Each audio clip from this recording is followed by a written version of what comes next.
Halo semuanya, bersama saya Joko Kurniawan, mahasiswa Universitas Terbuka Jakarta dengan NIM 0532091777.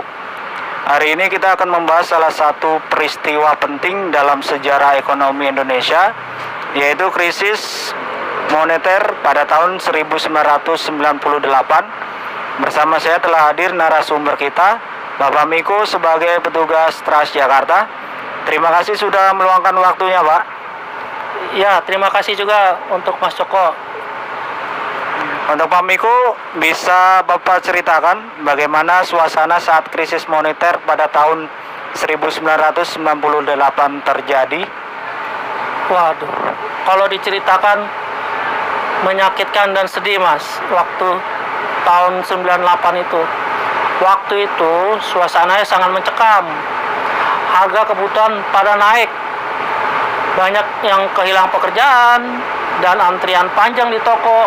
Banyak juga yang penjarahan di toko-toko besar seperti mal-mal, toko-toko pinggir jalan, pemandangan biasa. Rasanya seperti semua orang udah pada panik, Mas, waktu itu. Saya juga sampai terharu melihat negeri ini bisa seperti ini. Seperti itu waktu itu. Lalu apa dampak yang Bapak rasakan dalam kehidupan sehari-hari pada waktu itu? Wah, dampaknya luar biasa, Mas. Semua kebutuhan pada naik. Dari beras naik, minyak naik. Bahkan mie instan yang murah aja bisa naik juga.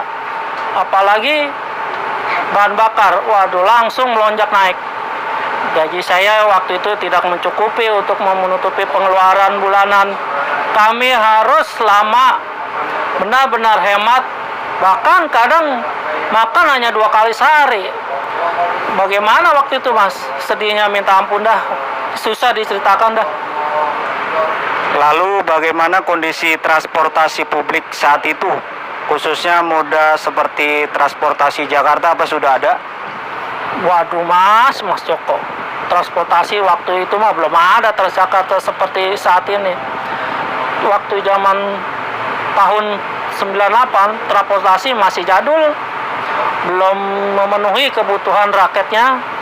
Seperti Metro Mini masih ada, Kopaja, Mikrolet. Sudah gitu mobilnya juga tidak memadai karena onderdilnya juga tidak bagus, jadi sering mogok. Wah, waktu itu mah semrawut dah buat kendaraan umumnya. Lalu apakah ada perubahan besar dalam gaya hidup atau pengeluaran keluarga Bapak selama krisis? Oh, tentu saja. Kami berhenti membeli barang-barang yang tidak penting. Saya hanya untuk anak-anak saya waktu itu harus berhenti les karena tidak sanggup membayar. Bahkan untuk listrik dan air kami harus benar-benar mengatur pemakaian dan menghemat sekali, Mas, waktu itu. Saya jadi bingung jadi kepala keluarga. Menurut Bapak, apa pelajaran penting yang bisa kita ambil dari krisis moneter pada tahun 1998?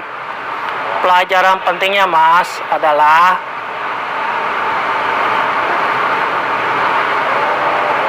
hidup kita harus sederhana. Kita tidak pernah tahu kapan krisis itu bisa datang. Selain itu, pemerintah dan masyarakat harus saling mendukung agar kita bangkit bersama untuk memajukan rakyat Indonesia kembali dan normal seperti sedia kala. Lalu bagaimana Bapak melihat kondisi ekonomi Indonesia saat ini dibandingkan dengan masa krisis dulu? Oh, alhamdulillah. Sekarang jauh lebih baik, stabil, meskipun tantangan tetap ada. Tapi kita salut juga sama pemerintah sekarang. Buat transportasi sudah bagus, ada Transjakarta, MRT, kereta cepat. Wah, sekarang masyarakat sudah saling percaya sama pemerintah. Juga telah tanggap. Teknologi dan informasinya juga membantu. Kita lebih cepat beradaptasi. Kita mau kemana terjangkau dengan angkutan-angkutan umum yang sudah tersedia banyak. Sudah gitu, yang saya saluti sih bus Transjakartanya masih bagus, apalagi sekarang sudah memakai mobil listrik hampir 80%. Saya sangat mendukung untuk pemerintahan sekarang dan sukses selalu untuk Jakarta dan Indonesia maju. Terima kasih banyak atas cerita dan wawasannya sangat berharga Pak Miko. Semoga wawancara ini bisa menjadi pembelajaran bagi kita semua, khususnya generasi muda, agar lebih memahami pentingnya ketahanan ekonomi dan solidaritas sosial. Sama-sama Mas Joko, semua bermanfaat bagi semuanya ya. Amin. Oke, sampai jumpa di wawancara berikutnya. Tetap semangat, belajar, dan jangan lupa untuk terus peduli terhadap sejarah bangsa kita. Terima kasih.